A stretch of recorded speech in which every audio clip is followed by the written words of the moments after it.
Sampurasun. Kumaha daramang? Alhamdulillah kami damang. Mudah-mudahan urang sadayana aya di lindungan Allah Subhanahu wa taala. Sugeuning puji hayang urang sangakeun ka Gusti Nuhun bae alam. Rehna dina dinten ieu urang tiasa patepang deui dina pangajaran basa Sunda. Teu hilap shalawat wasallam mugia tetep dilimpah curahkeun ka junjungan urang Habibana wa Nabiyana Muhammad sallallahu alaihi wasallam.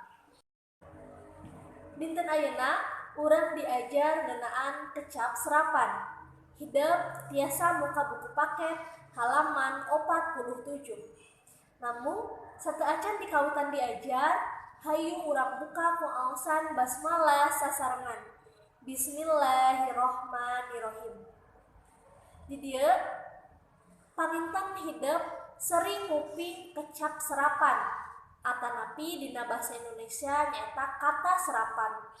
Naon sih kecap serapan teh? Kecap serapan nyaeta sakur kecap dina basa Sunda anu asalna tina basa asing atawa basa kosta jeung basa dulur.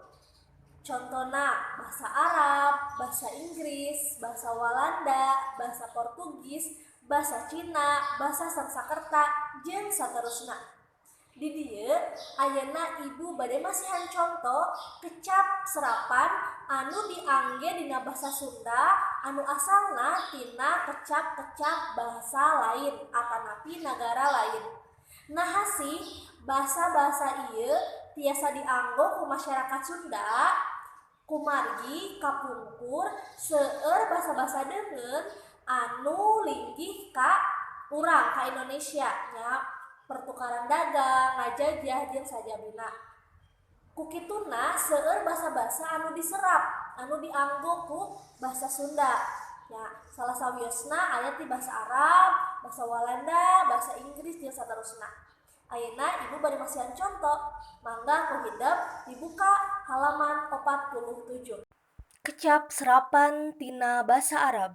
Nu kahiji nyaeta abdi, nyaeta kuring atanapi saya. Nu kadua nyaeta abu, nyaeta bapa atanapi bapa. Nu katilu nyaeta akhir, nyaeta pandeuri atanapi terakhir. Nu kaopat nyaeta akal, nyaeta pikiran atanapi pikiran. Nu terakhir alim, nyaeta luhur ilmu agamana atawa tinggi ilmu agamanya. Nah, eta mangrupikeun basa Sunda anu dicandak atau diserap tina bahasa Arab. Anu salajengna nyaeta kecap serapan tina basa Cina. Nu kahiji nyaeta bolai, teu jadi, teu tulus atau tidak jadi. Nu kadua nyaeta cap atanapi stempel. Nu katilu nyaeta cap gome, nyaeta pesta agama Konghucu atau 15 hari setelah tahun baru Imlek. Nu saterasna nyaeta cengkau, nyaeta tukang ngadagangkeun barang batur ngarah batina atawa calo. Nu kalima dacin, sadacin nyaeta ukuran timbangan kira-kira 62,5 kg. Nu terakhir nyaeta gongseng atanapi lonceng atawa keleneng. Nah, eta mangrupikeun kecap basa Sunda anu diserap atanapi anu dicandak tina bahasa Cina.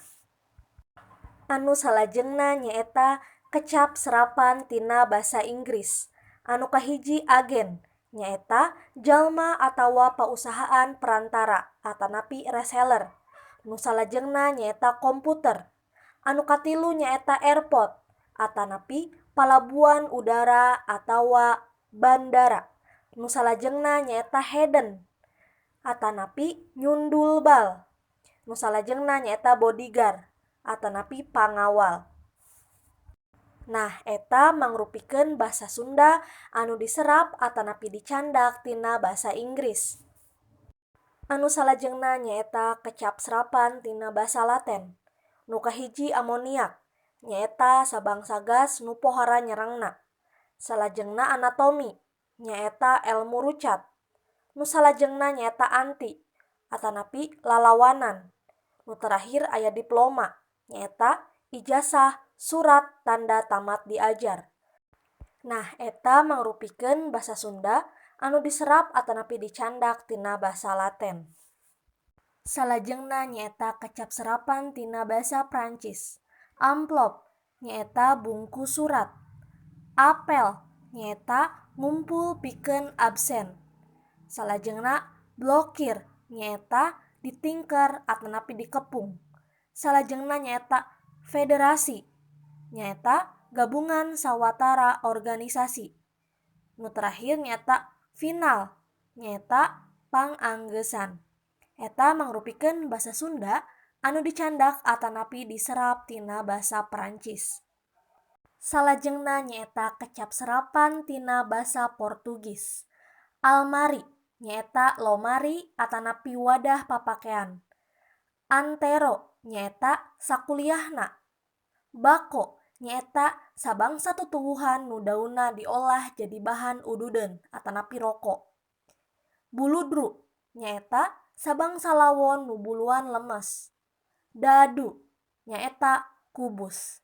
Eta mangrupikeun basa Sunda anu diserap atanapi dicandak tina basa Portugis. Salajengna nyaeta kecap serapan tina basa Sansekerta. Adipati nyaeta gelaran bupati baheula atanapi gelar bupati zaman dahulu. Agama nyaeta kapercayaan kanu maha kawasa. Aksara nyaeta gambar sora atanapi huruf. Asrama nyaeta pangajrekan murid, pulisi, tentara jeung saterusna.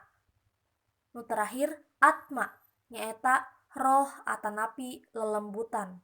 Eta mangrupikeun basa Sunda anu diserap atanapi dicandak tina basa Sansekerta. Salajengna nyaeta kecap serapan tina basa Walanda.